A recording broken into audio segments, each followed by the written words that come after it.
بسم اللہ والصلاة والسلام علی رسول اللہ صلی اللہ علیہ وسلم۔ سورہ العنکبوت آیات 46 تا 69 لیے دورہ قرآن کے اس پروگرام میں حاضر خدمت ہیں، جہاں آپ کو قرآن پاک کے مختصر پیغامات پہنچائے جا رہے ہیں۔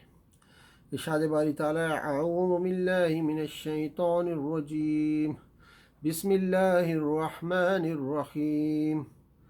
ولا تجادلوا أهل الكتاب إلا بالتي هي أحسن إلا الذين ظلموا منهم وقولوا آمنا بالذي أنزل إلينا وأنزل إليكم وإلهنا وإلهكم واحد ونحن له مسلمون۔ صدق اللہ العظیم۔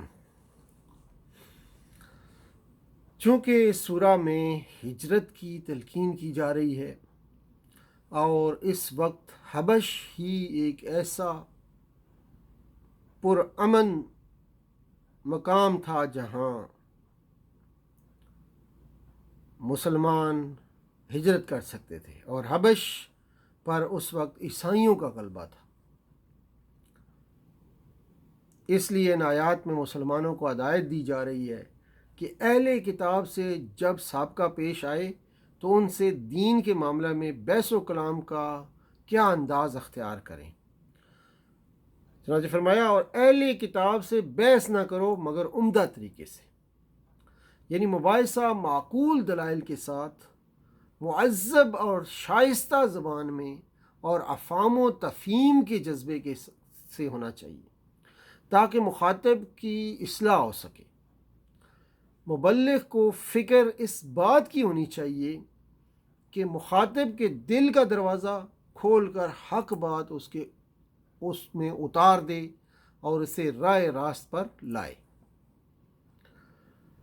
اس کو ایک پہلو ان کی طرح نہیں لڑنا چاہیے جس کا مقصد اپنے مد مقابل کو نیچا دکھانا ہے، بلکہ اس کو ایک حکیم کی طرح چارہ گری کرنی چاہیے، جو مریض کا علاج کرتے ہوئے ہر وقت یہ بات ملحوظ رکھتا ہے کہ اس کی اپنی غلطی سے مریض کا مرض اور زیادہ بڑھ جائے گا، اور وہ اس امر کی پوری کوشش کرتا ہے کہ کم سے کم تکلیف کے ساتھ مریض شفا یاب ہو جائے۔ بلکہ طبیب سے بھی زیادہ دائی کی حیثیت تیماردار کی ہوتی ہے کہ طبیب کے مایوسی کے بعد بھی وہ مایوس نہیں ہوتا۔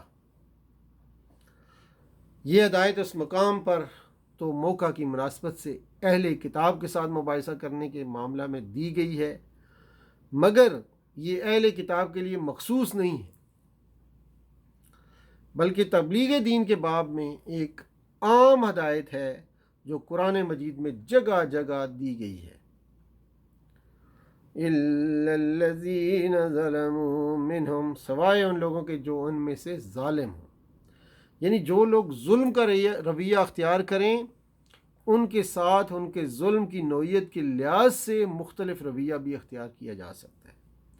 مطلب یہ ہے کہ ہر وقت، ہر حال میں، ہر طرح کے لوگوں کے مقابلہ میں نرم و شیریں ہی نہ بنے رہنا چاہیے کہ دنیا دائی حق کی شرافت کو کمزوری اور مسکنت سمجھ بیٹھے۔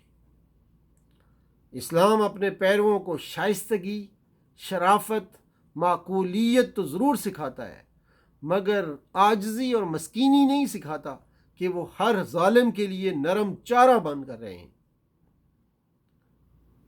اور کیا ان لوگوں کے لیے یہ نشانی کافی نہیں ہے کہ ہم نے تم پر کتاب نازل کی جو انہیں پڑھ کر سنائی جاتی ہے؟ یہ دراصل اس بات کا جواب ہے کہ انہوں نے کہا تھا کہ کیوں نہ اتاری گئی اس شخص پر نشانیاں اس کے رب کی طرف سے۔ فرمایا کہ امی ہونے کے باوجود تم پر قرآن جیسی کتاب کا نازل ہونا کیا یہ بجائے خود اتنا بڑا معجزہ نہیں ہے کہ تمہاری رسالت پر یقین لانے کے لیے کافی ہو؟ اس کے بعد کسی اور معجزے کی ضرورت باقی رہ جاتی ہے کیا؟ دوسرے معجزے تو جنہوں نے دیکھے ان کے لیے وہ معجزے تھے، مگر یہ معجزہ تو ہر وقت تمہارے سامنے ہے، تمہیں آئے دن پڑھ کر سنایا جاتا ہے۔ کتنے ہی جانور ہیں جو اپنا رزق اٹھائے نہیں پھرتے، اللہ ان کو رزق دیتا ہے، اور تمہارا رازق بھی وہی ہے، وہ سب کچھ سنتا اور جانتا ہے۔ یعنی ہجرت کرنے میں تمہیں فکر جان کی طرح فکر روزگار لائق نہیں ہونی چاہیے۔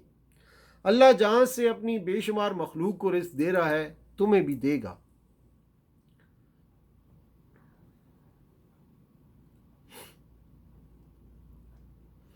تو یہ تھیں آج کی چند آیات جن کا اختتام ہوتا ہے وَالَّذِينَ جَاهَدُوا فِينَا لَنَهْدِيَنَّهُمْ سُبُلَنَا إِنَّ اللَّهَ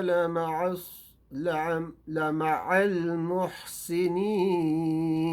صدق اللہ العظیم وآخر دعوانا ان الحمد للہ رب العالمین وصلی اللہ تعالی علی خیر خلقی محمد وعلی آلہ وصحبہ اجمعین برحمتک یا ارحم الراحمین۔ والسلام علیکم ورحمۃ اللہ وبرکاتہ۔